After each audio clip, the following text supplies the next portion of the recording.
अयोध्या राम मंदिर के मुख्य पुजारी आचार्य सत्येंद्र दास का निधन इसी साल 12 फरवरी को हुआ था और उनके निधन के बाद अब तक मुख्य पुजारी की नियुक्ति नहीं की गई है।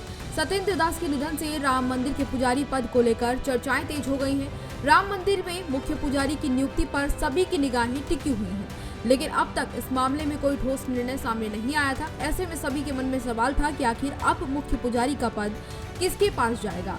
श्री राम जन्मभूमि तीर्थ क्षेत्र ट्रस्ट के महासचिव चंपत राय ने इस पूरे मामले को लेकर महत्वपूर्ण जानकारी दी है, जिसमें ये साफ हो गया है कि अब कोई भी मुख्य पुजारी के रूप में नियुक्त नहीं किया जाएगा, यानी कि मुख्य पुजारी का पद अब खाली रहेगा।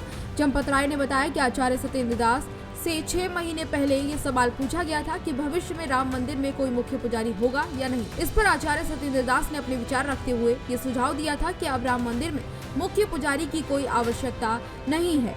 बता दें कि चंपत राय के अनुसार सत्येंद्र दास की उम्र, उनके सम्मान और उनके द्वारा दी गई सेवाओं को देखते हुए अब किसी भी व्यक्ति को मुख्य पुजारी नियुक्त करने का फैसला करना उचित नहीं होगा। उनका कहना है कि सत्येंद्र दास की आयु और उनके सम्मान का कोई मुकाबला नहीं कर सकता और न ही कोई ऐसा व्यक्ति है जो इतने लंबे समय तक हनुमानगढ़ी के महंत रहते हुए रामलला की सेवा कर चुका हो। बता दें कि राम मंदिर के मुख्य पुजारी की भूमिका को लेकर चंपत राय ने पूरी जानकारी इन्फॉर्मेशन दी है और उन्होंने कहा है कि आचार्य सत्येंद्र दास ने रामलला की सेवा 1993 में शुरू की थी और उनकी सेवा के दौरान उनको केवल 100 रुपए प्रति माह वेतन दिया जाता था। चंपत राय ने यह भी बताया कि राम मंदिर के पुजारियों की वर्तमान पीढ़ी युवा है और सभी की उम्र समान है, लेकिन आचार्य सत्येंद्र दास जितने विद्वान कोई भी नहीं है। उनका ये भी मानना है कि आचार्य सत्येंद्र दास जैसा कोई योग्य व्यक्ति नहीं है और ऐसे में किसी एक नए पुजारी की नियुक्ति बिल्कुल भी ठीक नहीं होगा।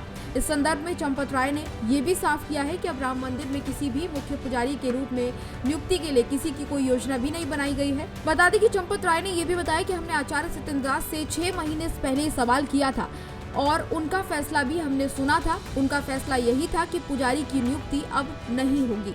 इस निर्णय पर हमने अब कोई फैसला आगे नहीं लिया है। ये निर्णय इसलिए लिया गया क्योंकि राम मंदिर में किसी एक व्यक्ति को पुजारी बना पाना असंभव सा प्रतीत होता है। बता दें कि आचार्य सत्येंद्र दास का निधन अयोध्या में रामलला की सेवा करते हुए हुआ था, जहां उन्होंने 34 सालों तक रामलला की पूजा अर्चना की। 6 दिसंबर 1992 को बाबरी मस्जिद विध्वंस के दिन आचार्य सत्येंद्र दास रामलला को अपनी गोद में लेकर भागे थे और तब से लेकर अपने निधन तक उन्होंने रामलला की सेवा की और उसमें कोई कसर उन्होंने नहीं छोड़ी। उनकी निष्ठा और समर्पण को अयोध्या के लोग कभी नहीं भूल पाएंगे।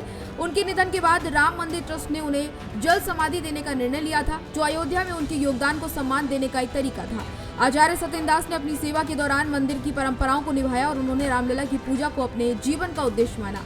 उनके निधन के बाद उनके योगदान को हमेशा याद रखा जाएगा और उनके उत्तराधिकारी के रूप में कोई व्यक्ति नजर नहीं आता है, क्योंकि चंपत राय के अनुसार सत्येंद्र दास जैसा कोई दूसरा व्यक्ति इस उपलब्धि को हासिल नहीं कर सकता है। इसलिए राम मंदिर की पुजारी पद पर अब कोई नया पुजारी नियुक्त नहीं होगा। मुख्य पुजारी की जो जगह थी वो अभी तक खाली है और आगे भी खाली रहेगी। इस फैसले को लेकर राम मंदिर ट्रस्ट ने अपनी स्थिति पूरी तरह से स्पष्ट कर दी है। इस पूरी खबर पर आपकी क्या राय है, अपनी राय में जरूर बताएं। इसी तरह की तमाम और जानकारियों को जानने के लिए देखते रहिए भारत एक्सप्रेस।